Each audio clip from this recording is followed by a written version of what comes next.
Don't judge us for our naughty language or our correct opinions. We won't judge you for your taste in podcasts. Listener discretion is strongly advised. Please send more cookies. Oh, hey. Welcome to part 2 of the final season 2 bonus episodes of the Going There podcast, taking a look behind the scenes to see how we make a show. Last time, we spoke with the audio producer, consultant, and voice actor Bobby Thomas, along with our technical guru, Tyler Kavisti. We have 2 more talented folks to chat with today, where they'll tell us about who they are, why they love what they do, and how they make the show what it is. I'm your host, Matt. Let's learn how we make a podcast. You know what? I forgot. We need to introduce our panel. So I can't help my face is just very expressive. I'll just start that over and we'll cut with B-roll. He ends almost every sentence in baby. this is like the roughest start we've ever had. I love this. I'm almost still drunk from Vegas this morning. Is that camera rolling? Oh, hey, come this way. We're ready for you in the studio. Okay, rolling. Yo, grab your... Thanks for joining us. This is going to be a really good show. Hello. Grab your headphones and listen up. 'Cause now we're going there. Taboo topics are back on the table. Bobby isn't the only person who works on this show remotely. From the other coast in New York City, calling in right now is Cory Choy, one of the great gurus who works on the audio behind the scenes. Cory, how you doing? Hey, Matt. I'm doing great. Thanks for having me on. Cory, tell our audience a little bit about your background, who you are, and what you do. I'm a film director and writer, and I also own a sound studio. So I'm an Emmy award-winning sound mixer, and a lot of what I do professionally to make money is I run Silver Sound in New York City. So we do post-production for film and television, everywhere from pre-production through post-production. And then we also do podcasts, so full production for podcasts. So got a sound studio, and then I also like to direct my own projects. So I was introduced to you through like a radio podcast, audio professional listserv out of New York City when we were in the middle of season 1 here at the show. And you've been a great resource from the beginning, even before you were helping with the show, just getting the word out. And when we were looking for bands and musical artists, you were a huge resource from the beginning because you recorded a lot of these bands who ended up being on our show. Thank you, and I'm glad that I was able to be helpful. I mean, your show really stuck out to me as something, you seem kind of like a kindred spirit. You're doing something, because this show in particular, because you want to be addressing these topics and doing it and building the community around it. So that was, I could sense that there was you're really doing it for the love of it, and that sort of feeling is contagious. So I wanted to be able to help out in any way, and so when I caught wind of the show and it wasn't too much of an ask to pull in some great people, I was really happy to do so.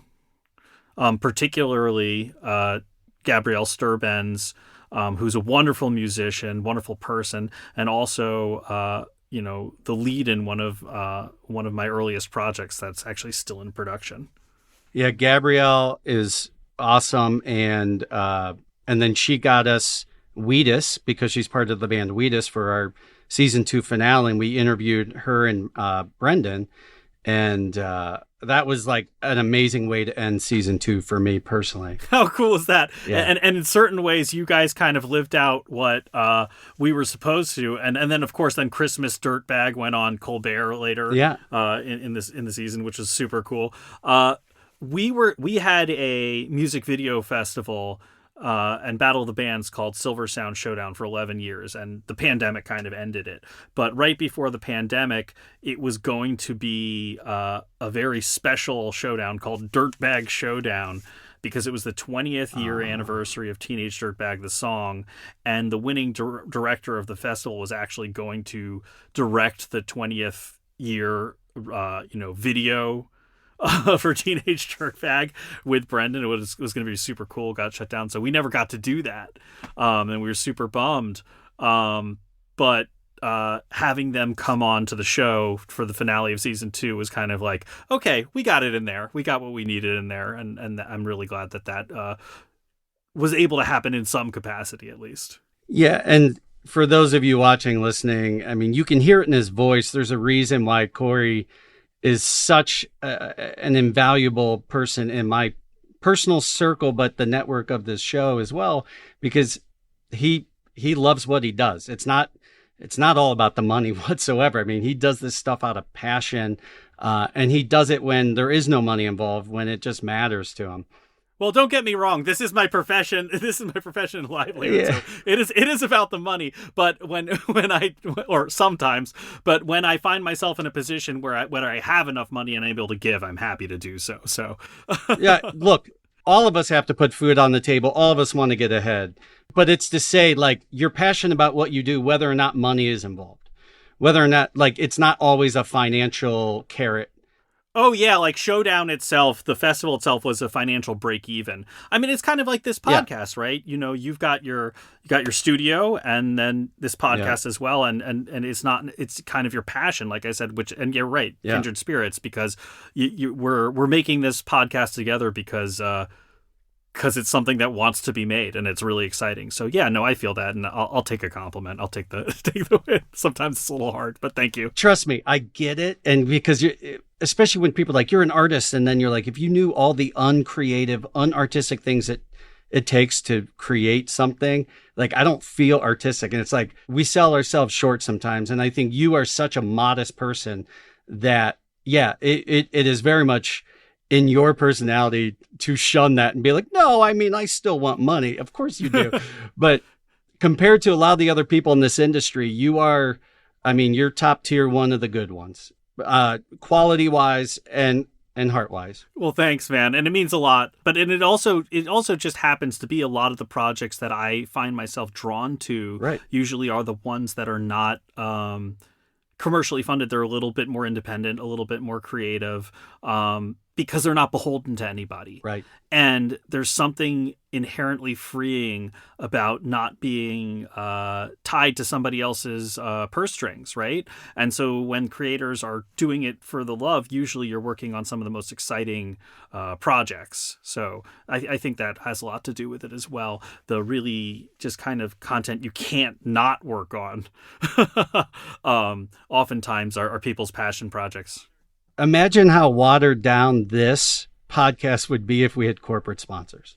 Oh man, you couldn't do a single episode. You couldn't do a single episode. No. Every single episode would be absolutely, no, you can't say that. No, you can't go there. And that's why it's the Going There podcast, and it's great. And that's why, you talk about breaking even, man, that is a dream for me.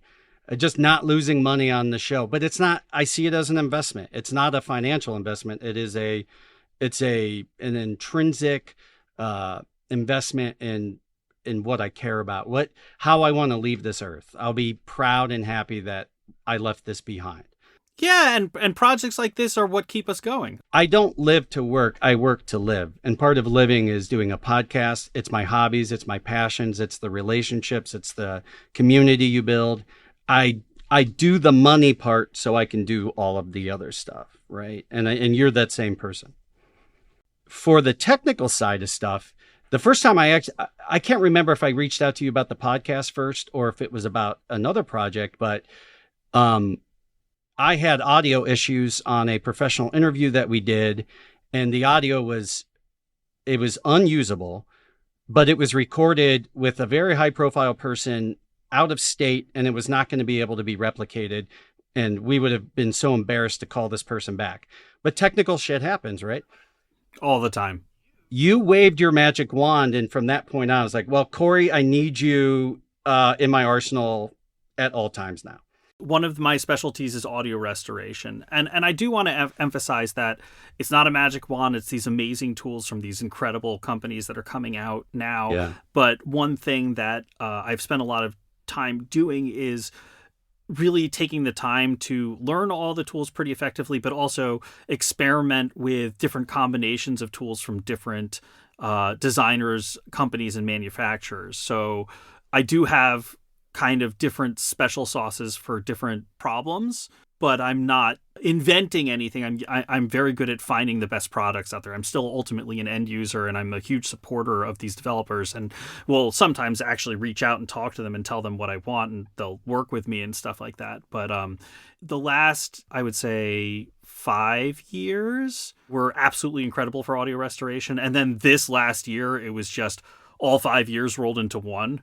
And it just the possibilities with audio restoration have just kind of gone through the roof. So I guess it helps to be fascinated by it, because a lot of people, including this podcast, like to come to us and be like, okay, what's out there? What do we got? What do we got now? What can we do now? And it's always such a pleasure to be able to be like, well, hey, you used to be totally biffed when you had long tail reverb, but here we go. Now we can address it. One of the biggest compliments we've gotten across the board, and it means the most when it comes from people like you, is the quality of the actual audio itself, because that should always be number one when it's a podcast. I mean, the content, of course, is important. There's so many elements that need to work well. But if your audio is bad, especially as a production professional like myself, running a production company, that right there, it's like indirect marketing that says you're not very good at your job. And you complimented us early on that we had high quality, but you took us to a whole new level. And even Bobby is blown away, and he's a great audio professional himself. And it was just the tools you have and how you know how to use them. And because you're so curious and passionate, you research, you find new ways of doing things. The audio you did for that project, the end result from an unusable, and I mean horrible file, unusable audio, sounded better than any of the highest quality stuff we recorded in that same project. Well, that's extremely flattering and makes me very, very happy. And yeah, another thing that did draw me to this podcast and this project is everybody's taking a lot of care to mic everybody properly, use decent microphones, do it the right way. And I think as a result, it's more fun to listen to. I think shows in general that are pleasing to your ear, it helps the content. And there's certain shows where the content could be extremely important, but the audio is just so piercing, people don't want to hear it. Yeah. And I think that you're right. There's a level of production quality to going there that is absolutely sets itself apart from other quote unquote non-commercial podcasts. And it's part of what makes the show really special. And I'm glad to be part of that. I mean, basically what I bring to the show is take a good sounding show, a show that already sounds pretty good. I put on some denoise and I make sure the audio levels are even. And I kind of put that final mastering touch on things. And make sure that it's as denoise and clean as possible without affecting the quality of the voice, because always if you take your denoise stuff too far, it affects the quality of the voice. And so, yeah, going there is not unique, but very special in that it's in a class of podcasts where it's like, take something that sounds good and make it sound great, not the example that you gave, take something that's completely unusable. That's an anomaly, right? Take something that's completely unusable and make it sound acceptable. A lot of people are calling me for that. Make this acceptable, make this like intelligible. Going there, it's like, hey, let's work together and make this great. And one thing that I really appreciate is that as a very serious production professional, you're not afraid to give feedback and say, hey, let's dial it this way, let's dial it that way.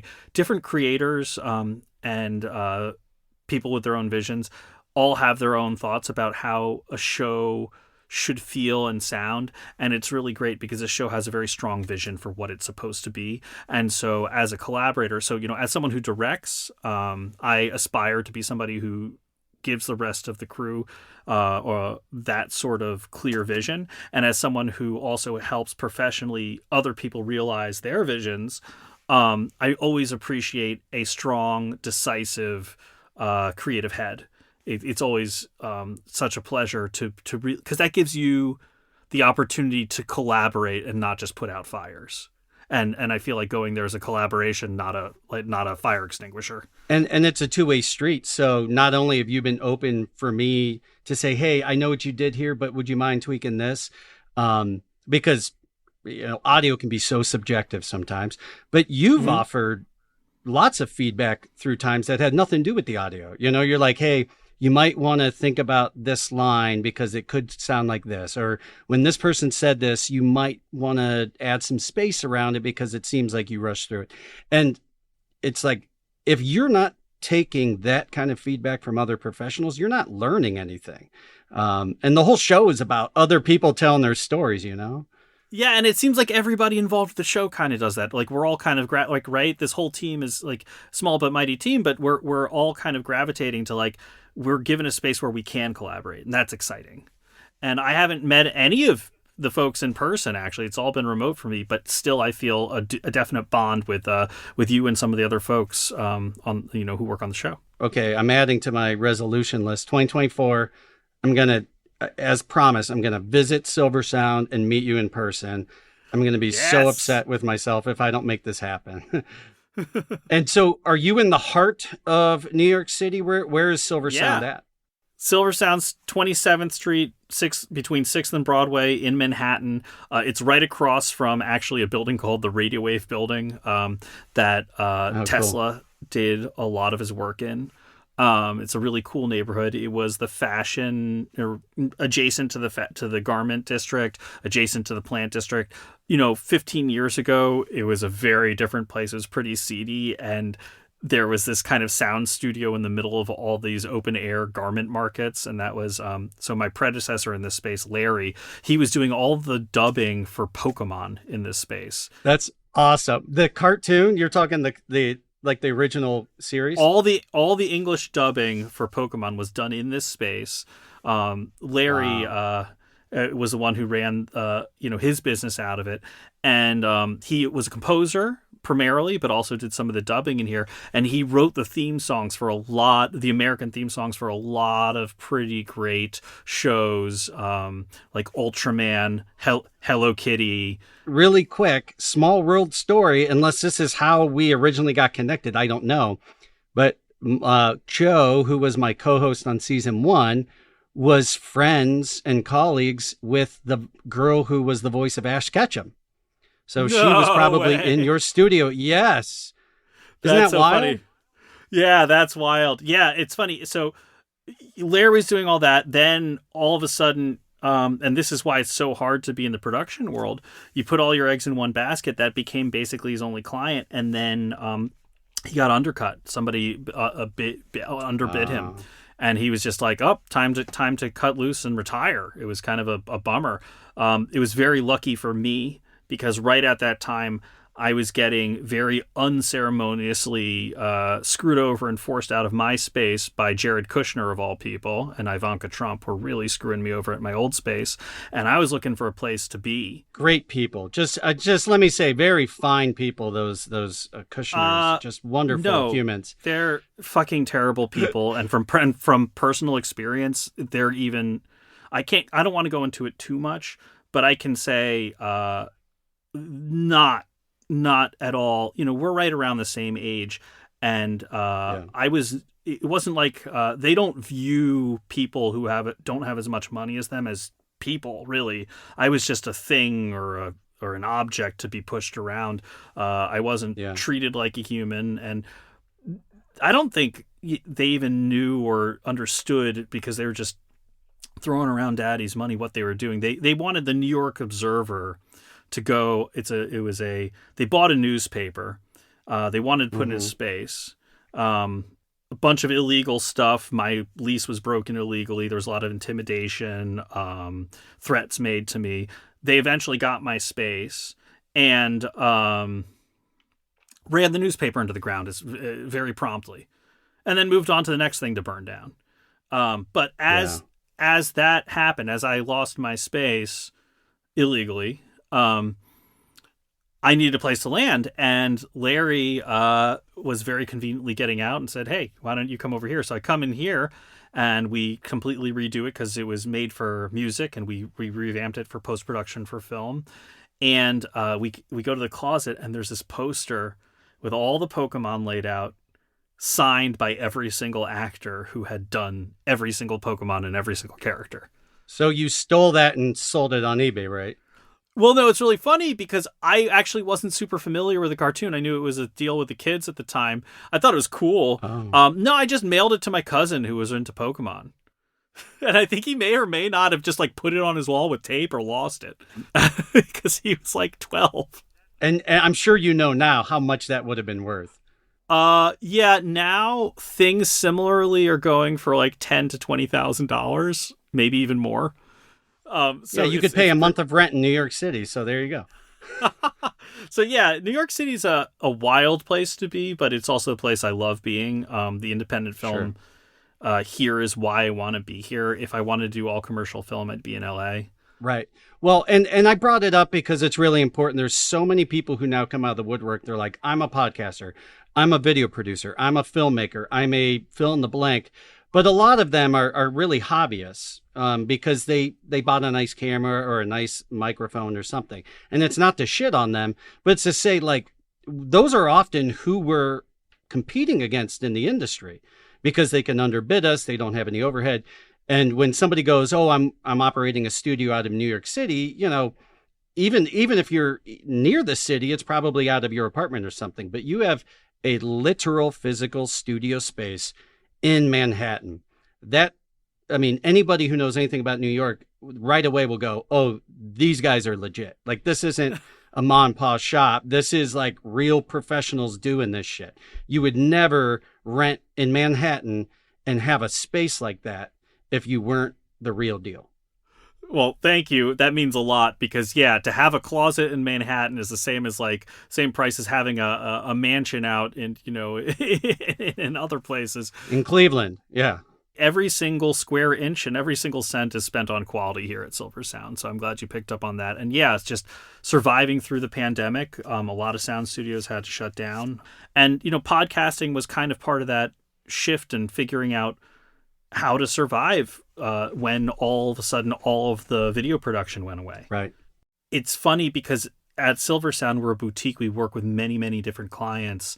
And it would be really nice to have an anchor client that really just kind of kept us financially stable. But that is a double-edged sword. That is a double-edged sword. And in a weird way, that's what I think if we had one, I don't think we would have made it through the pandemic.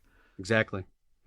When you lose the whale, you know, you can't stay afloat. And that, I've learned that time after time over the years, working for other businesses and my own. If you rely, even if that client is a cash cow, if you rely solely on one thing, you are tied to the hip at that contract. And that's what a lot of people who don't run a small business don't understand. Like, you don't want a golden goose. You want a bunch of smaller ones. I want 10 golden goslings. There you go.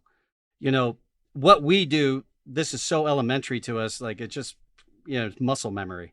But a lot of people, even in video production or you're a filmmaker, like, they just don't understand it. And I think it's interesting for you to real quickly talk through like what it actually is, like how it logistically works. So I'll start by saying, like, after I record, you know, when we record, let's say it's a panel of 5 people. Anyone who watches the show, it's like, you've seen it a million times. It's me. And then there's all these other people and everyone's on their separate microphone, but we're sitting close enough to each other where this microphone's still picking me up and this person's hearing this, and you're getting a little bit of echo in the room and there's some background noise. And basically, even though it's good quality, natural recording, I'm like, this needs to be even cleaner and better, right? And so I send it to you. What does Cory do now that he has these files? We select the microphones that are active. So the person speaking, that track stays active, everything else gets muted. We really only want one microphone at a time because with everything, there's signal and noise. And as you add more and more open microphones, you're adding more and more noise. You'll notice that as a listener, when there's a lot of people talking over each other, you notice not only does it get louder, but there's more echo. There's more of that background noise. It almost sounds like, holy shit, did you guys move rooms? It's because that noise on each microphone, as you double it and double it, it's exponential. Right. So so first we do mic selection as much as possible. Then what we want to do is try to do noise reduction. And basically there's many different tools that you can use, but we find the right one for the right circumstance. There's echo reduction and there's noise reduction. So if it's too echoey, you try to reduce the echo.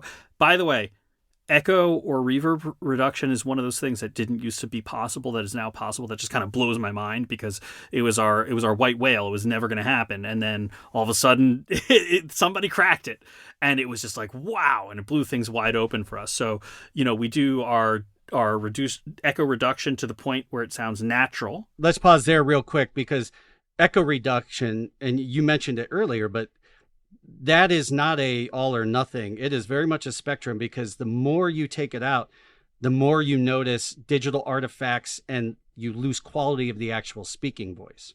Mm-hmm. And I think that's something that doesn't get enough attention is a really good audio person with fine-tuned ears like yourself knows where to land on that dial.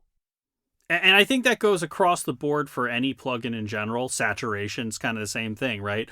It feels good. Let's put more on. Feels good. Let's put more on. It feels great. Let's just turn the saturation all the way up. And then you come back the next day and you're like, wow, what did I just do? Right? Because you have some perspective. Horrible. Yeah. So denoise is kind of the same way. You're just kind of like, wow, this is different than what was there before. This feels good. This feels good. This feels good. This feels good. You really have to take a gut check and say, okay, what did I have originally and where am I now? And is this really better for the audience? Am I just addressing one issue but making other things worse? Or am I actually making it a better overall experience? And I think that's one thing that even the most seasoned professionals have to remind themselves. I have to remind myself. Sometimes I'm just turning up that denoise. And then I realize, okay, yes, I'm satisfying an itch, but am I making the overall product better holistically? And that's something that I think people come to us to think about. So we reduce the noise, reduce the echo, we do our mic selection, and then what we do is we master the mix where we make sure things are as even as possible, or at least everybody's as loud as everybody else and nobody gets too loud. People don't realize, like, if you're an audio person, you walk into a room and you can immediately hear things that the average person would never pick up. You're like, that radiator hisses in the corner. There's a ticking clock on the wall. Someone's wearing a watch, you can hear it. All of these things, it's like you try to eliminate as much of that as possible live. And then in post, anything that's left over, any remnants. And sometimes you get things as dumb as line noise that it's impossible to even trace where it's going. If you have one of your audio cables going from a mic, an XLR cable, crossing over an HDMI cable, you could get interference. And there's so many things that can go wrong, even when you think you've done everything right.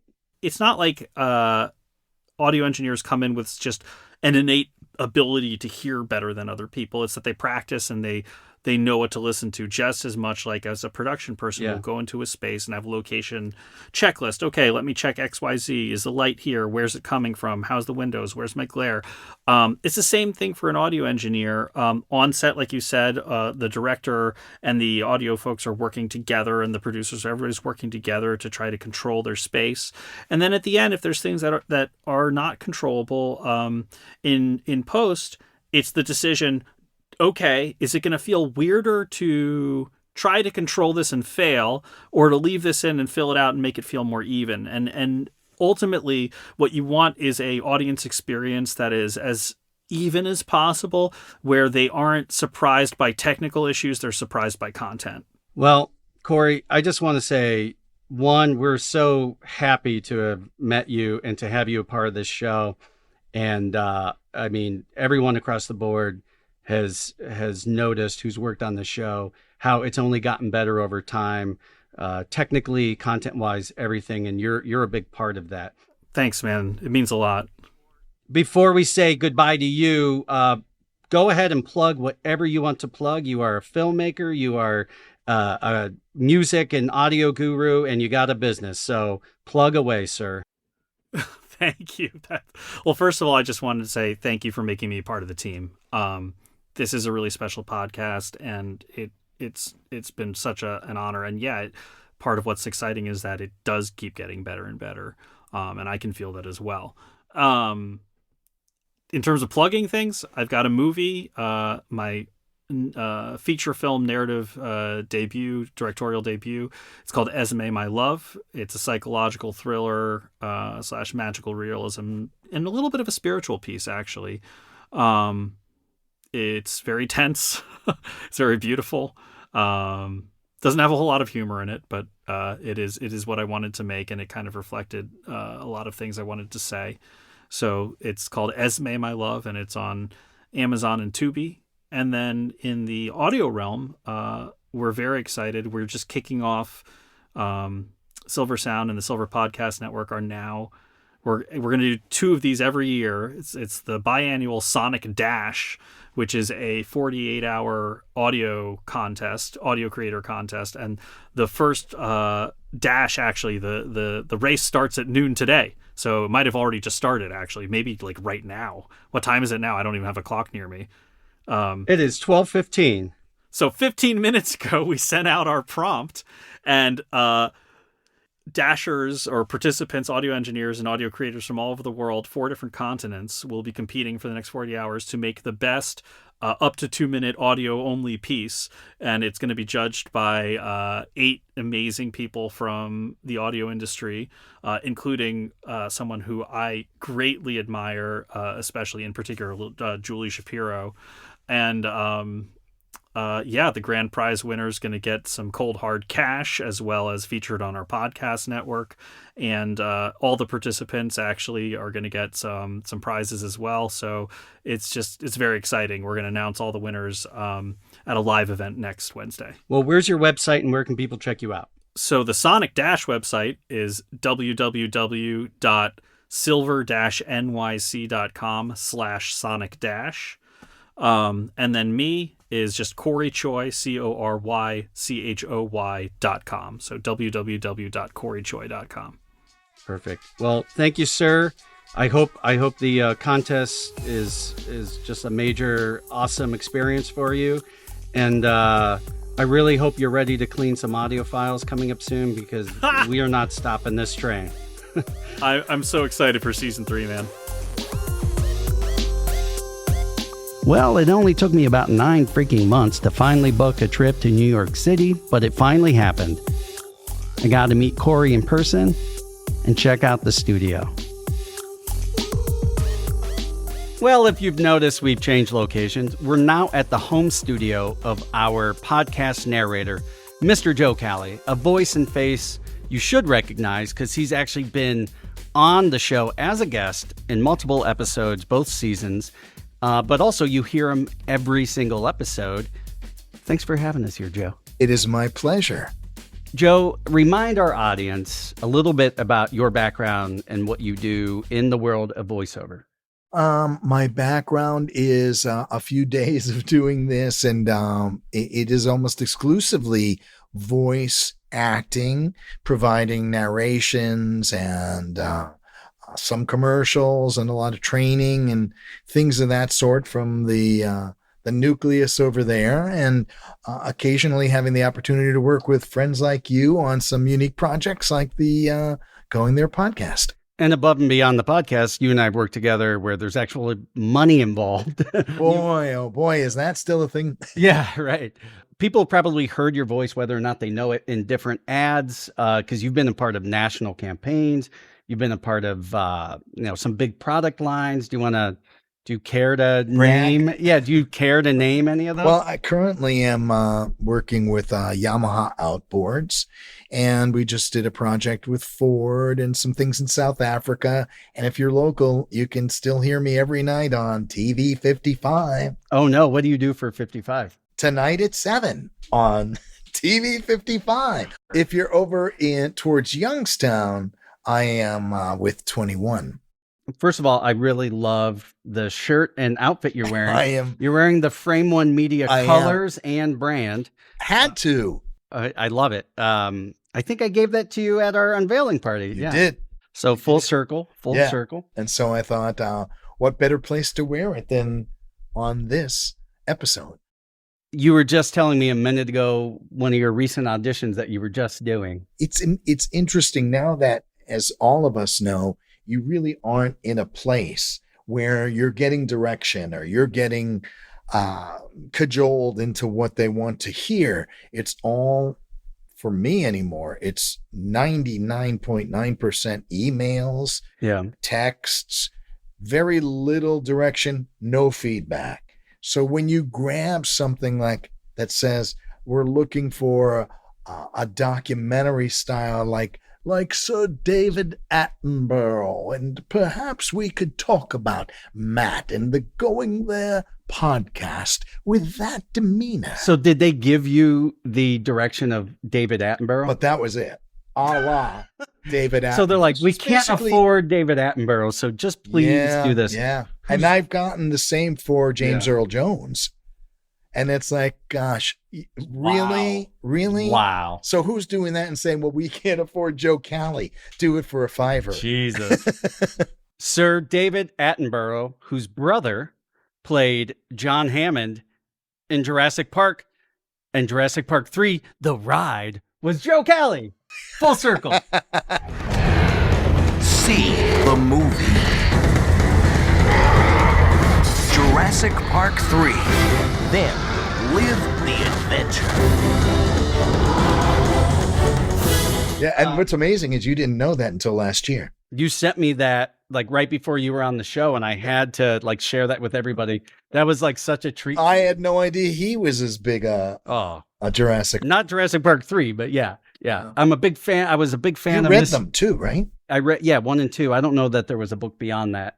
The first one rivals the first movie. The second one was way better than the second movie, for sure.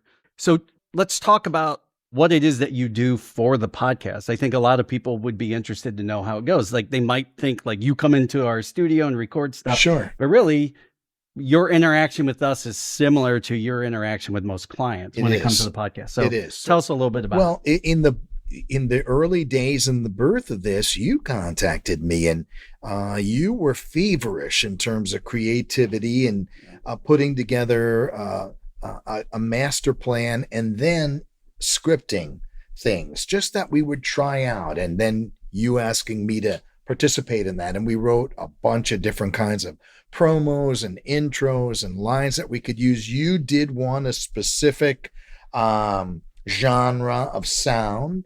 And what we did then and continue to do is Matt provides, sends an email with a great variety of lines that he would like to hear. It doesn't mean he's going to use them all, but this way he has them in what we call the can. And we try and deliver them in a variety of tones, if you will, but that specific genre of voice. Tonight, you're going there.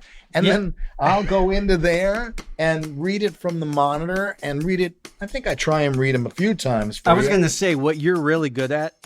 For example, if the line is buckle up because we're going there, you'll do 3 different intensities and tones.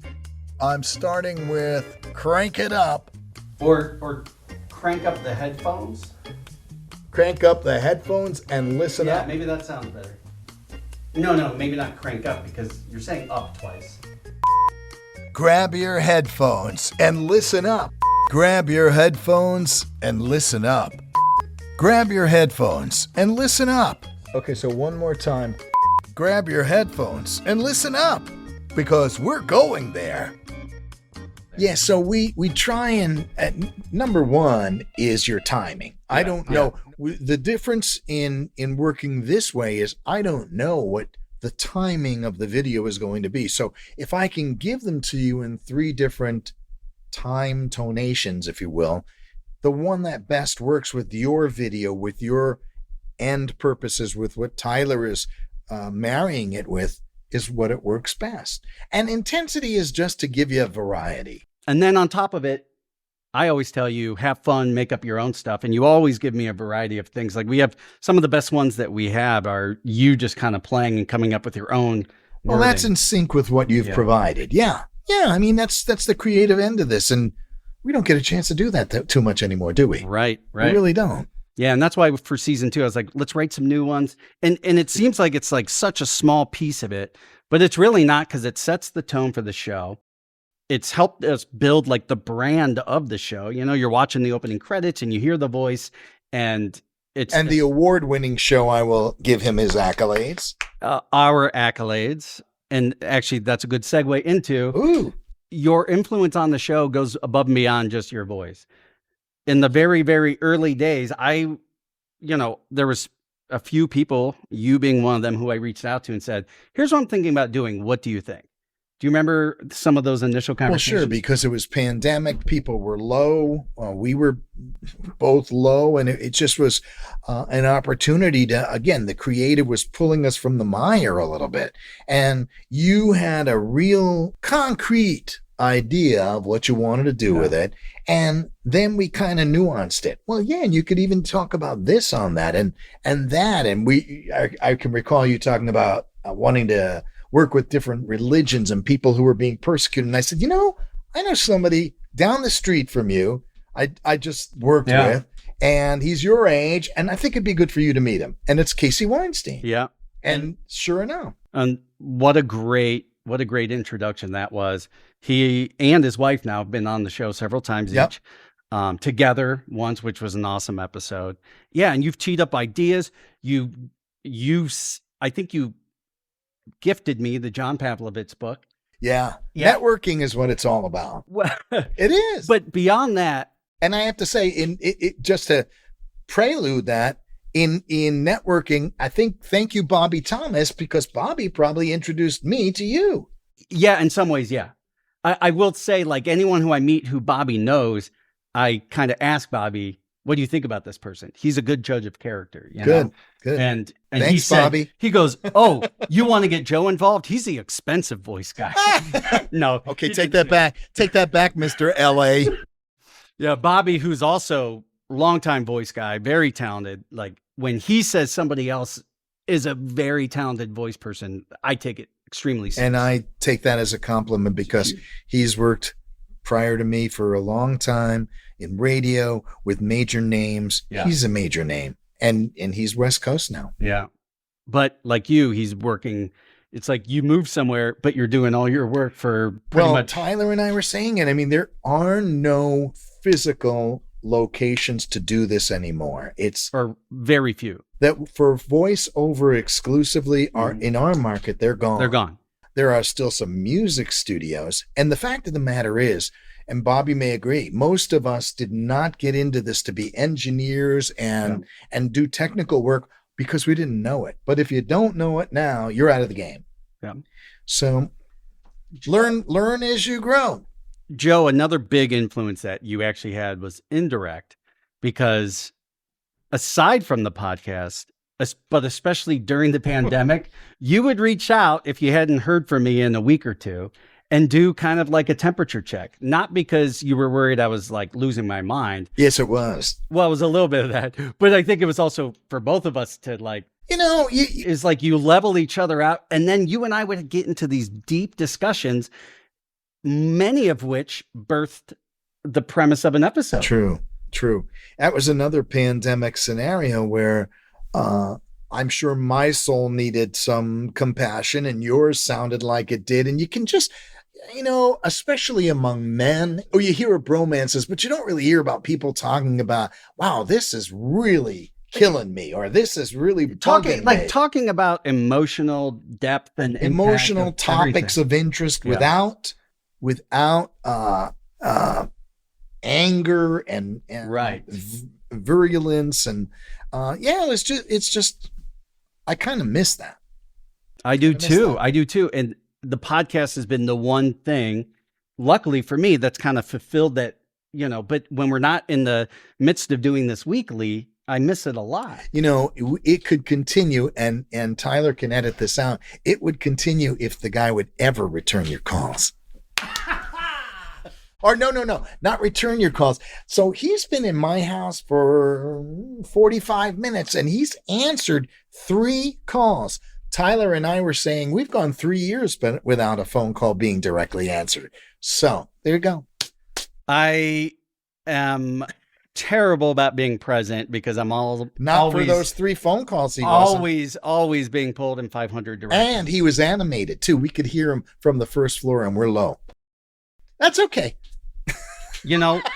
This show is about feedback and about becoming a better person. He's a good person. This is great live feedback. He is a good person. Actually, I'm going to say this, and you can edit this out too. But good person doesn't just mean about this. I can remember working a party at your house, and your neighborhood was having a bar crawl. A basement bar crawl. And you were the last one. Yeah. And we're in an era where it could be just hell at the end of the night, and you knew that. And you didn't want that. This is he said, this is my house. This is where my soul is. I don't want it destroyed. That's why I'm asking, can you come at this late hour and blah, blah, blah. And it doesn't per se talk to our discussion here, but it does talk to him because we care about what's ours, and not just what's ours, it's presentation, the peace it gives us. The peace. The big thing that's been happening in my life lately has been like, whatever word you want to use, talking about like energy.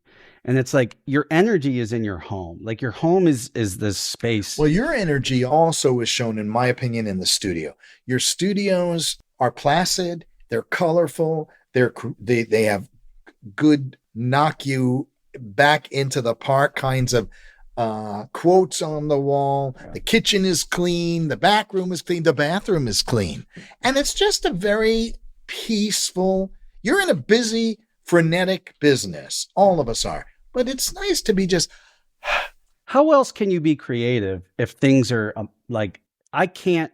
All over the place. Yeah, I can't work and be creative in an environment that isn't conducive to it. And for me, conducive means I'm not worried about, oh shit, I got to go deal with this fire over here. It means like I walk in and I'm inspired. I can work in it, but I'm not a hoarder.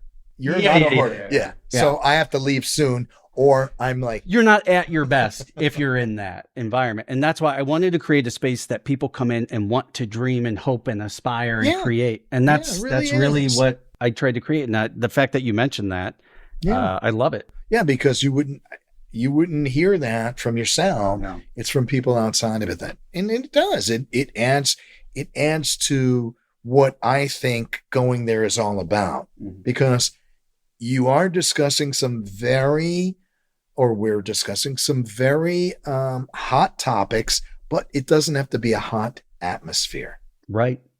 That's a great way of putting it.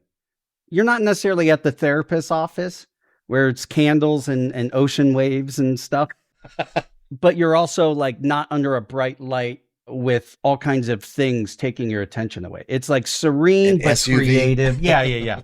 So yeah, I SVU. I mean, I knew SUV. What you meant. Same thing. Law and order. Sport utility vehicle. Yeah. And then when we were transitioning from season 1 to 2, you were one of the few people who I actually vetted my ideas with. For a lot of things, I'm like, I trust it. I'm just going to go with it. But I was like, look, we're going to go from the 3 hosts to now kind of a panel format where I'm just kind of a facilitator, and we bring in all these different people for each topic, which is going to be way more intense for planning, but I think and logistics, but way more effective, I think, for the conversation. I don't know what your feedback has been, but I think it took off. The feedback has been almost purely like positive, but even telling you're like, that actually sounds great. Yeah. And you're not somebody who would lie to me if you didn't think it sounded good. I mean, it's because not that the first one wasn't, but look at how you've evolved. Yeah. And it's just, the growth has been even more so. I can't wait to see what your 3rd season has in store. 3rd season, we're going to do it live. Fuck it. We'll do it live. We just went there. Now you can go to thegoingtherepodcast.com for links to all the podcast platforms, our socials, and of course, YouTube. While you're at it, give us a rating, share with a friend, and subscribe. This podcast is made possible by its hosts and Frame One Media in association with Tyler Kubisti, Joe Cali, and Bobby Thomas.